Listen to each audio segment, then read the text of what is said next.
sure this is going to work, but we'll give it a shot. And we're going to use rhodonite and sodalite for this. And that rhymes. Pink and black marble, rhodonite, and the blue and white marble, sodalite, which is similar to lapis lazuli.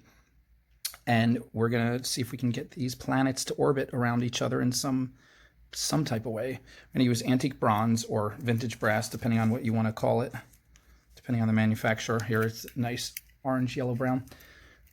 Tried to get better lighting. This is the best for now. See if we can work with this. In any case, let's take, just to be on the safe side, let's take a whole meter, 3 feet.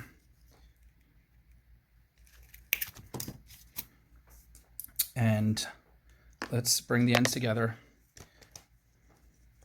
Make a center loop. Now you say, shouldn't there be a star in the center of this planet-like concoction? Sure, why not? Let's put one in there. What should we use? These are all 6 millimeter. Let's put a 10 millimeter in the middle.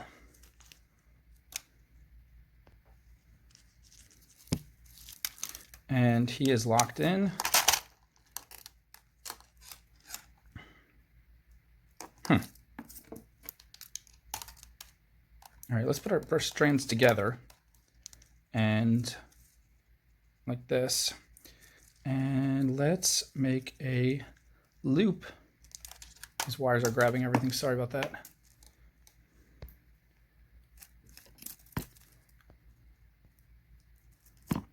Let's make a nice loop like this. Keep the strands side by side. I'm trying to figure this out as I go. Whoa, because I never did this before.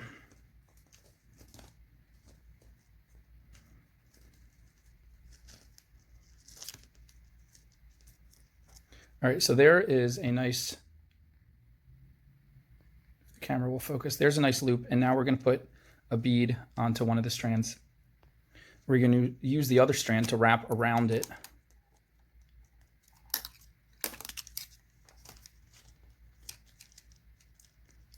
Like so. Actually, that's no good. You need to come around the front and then wrap around the back. That locks it in better. There we go. If you just wrap around one side, it could pop right off. Okay, so now we put our strands back together, and you see how we did this loop? Woof.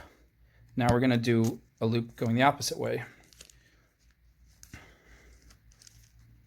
And you can start your loops big and then roll them in tighter. Just keep the strands side by constantly pressing them flat. And see that? Now we're going to put another bead on, and I don't even know which strand was which, but I'm going to always take the inner strand to put the bead and then see if I can do the outer strand to wrap it. And just kind of, sometimes you got to unwind it to get it to slide in. Make sure your 6 millimeter beads will wrap, will fit, their hole will fit the 18 gauge. If not, you might need to use 20 gauge. And this will work with 20 gauge, but I think it'll be more fun. 18 gauge has more strength to it.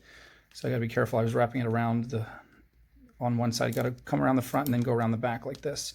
And then this, again, this went under, over, so now we're going to go under again from my perspective.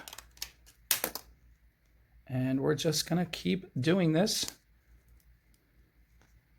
Under, roll it in tight.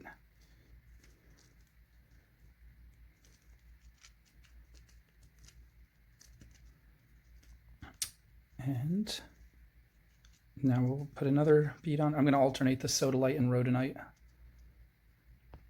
And whichever part feels like the inner part of the curve is where I'm going to put the bead.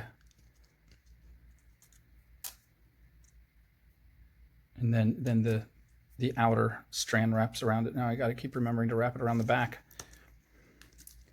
There we go. And whoop. Now we do an over strand again. I mean, an overhand loop, whatever. Okay, I should mention at this point I have, including the large bead, 1, 2, 3, 4, 5, 6, 7, 8. And I still have hit 11 total, so I should have 3 beads left, but I'm running out of wire. What else is new? So I'm going to end it right here. Now this could be a bracelet. This could be the centerpiece, and you could just wrap it right around the wrist. You could stretch this out straight. See how I have kind of a snaky thing going? Yours might come out straight. That's just as I was meandering, and that you can just pull it straight easily. But you can, however you like it. I like it like this. You could wrap it around the wrist. you could close this off in a loop and just wrap it right there. And then you could just have a few links of chain on one side and a lobster clasp, and put a couple links, a couple jump rings right there, and then have the lobster clasp come around, and you could clasp it on the top. It could be a really cool bracelet, and I think I'm going to do that in the next video. But this I was planning to turn into a pendant. So how can we now turn this into a pendant? Let's see if we turn it. Which way shall we turn it? Let's try coming around like this. I honestly didn't practice this. That's why I'm not sure what's happening now. Get them kind of close, but not too close. Yes, I like this. So we're coming around like this, and it's once it keeps springing out. And once we get it, you can have it as loose or tight as you want, depending on how much space you want in there. But once you get it just the way you want, then take these strands and link them into what you think will be the closest loop. And I have a big strand and a little strand, but that's okay. So that's a loop that works for me, because now I can, as I thread them through, this falls into the middle here, and it's still bouncing. It's going to keep bouncing until I lock it in, when I decide I've pushed it in deep enough. And I think that's good. So now I'm going to bend it like this to lock it, and look at what we have here. Look at this. Now this part you could say is a little flimsy, but it's in the middle where it's not going to get snagged very easily. But just because it technically is still a little bit flimsy, I'm going to come out like this, and I'm going to make my top loop of my, what would be my pendant. And I have very little to play with, so I got to be really careful here. So take more than 1 meter when you do yours. Maybe take 4 feet, which is 1 1/3 meters. But this is just enough to work with. I'm trying to make sure I know what I'm going to do here. Let's roll this in a little bit tight. We'll make it kind of a tight loop at the top. And I'm going to take this one strand that's dying. I have like very little left there. Look how pretty that looks though. Come on, look at that. All right, I'm going to take this one strand and just going to, do I have enough room to tuck? I'm just going to tuck it into tuck it into a little coil and just kind of shove it right in there, just to get it out of the way and to lock it in place. There we go. Just kind of shove it in there. Now this strand is going to do all the work. This strand is going to come around. First, let's make sure our top loop doesn't get wonked out of place. Let's hold it in place with our round nose. And this one's going to come around, wrapped it around one more time, and then it's going to keep this guy from getting too wobbly. It's going to lock through him. Let's just put it right through whatever is the easiest link to get it through there. And then look at that. It even looks, even the way it comes around like that looks cool. And then I'm going to bring it back up. Oh, it's perfect. And all right, let's turn this top loop a little bit. You know what, let's make this the permanent top loop like this. We'll turn it this way, and now this guy is going to come up and just have enough to wrap around 1.5 more times and get his sharp end tucked in.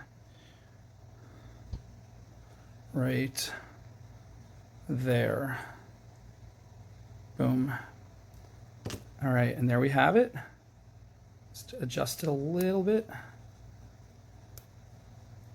And look at that. It came out kind of like a fancy wreath. I'm just loving that. And I'm telling you, I just came up with this in my head, and I had no idea how it was going to turn out. I had no idea it could be a bracelet, too. You could have a matching bracelet to go this. That was so pretty. And it was really easy to do. I mean, this thing was, this is 10 minutes here, but I'm talking you through it and everything. Like, once you get into that, the rhythm of it, you could probably do one of these in like 6 or 7 minutes, and then make the matching bracelet in another 6 or 7 minutes. And then you have a whole little set. Look how, I just love how that came out. I'm telling you, I just had it in my head. I'm not bragging. I'm saying you guys can do this stuff. Just think of a pattern and start playing with the wire and just go with it.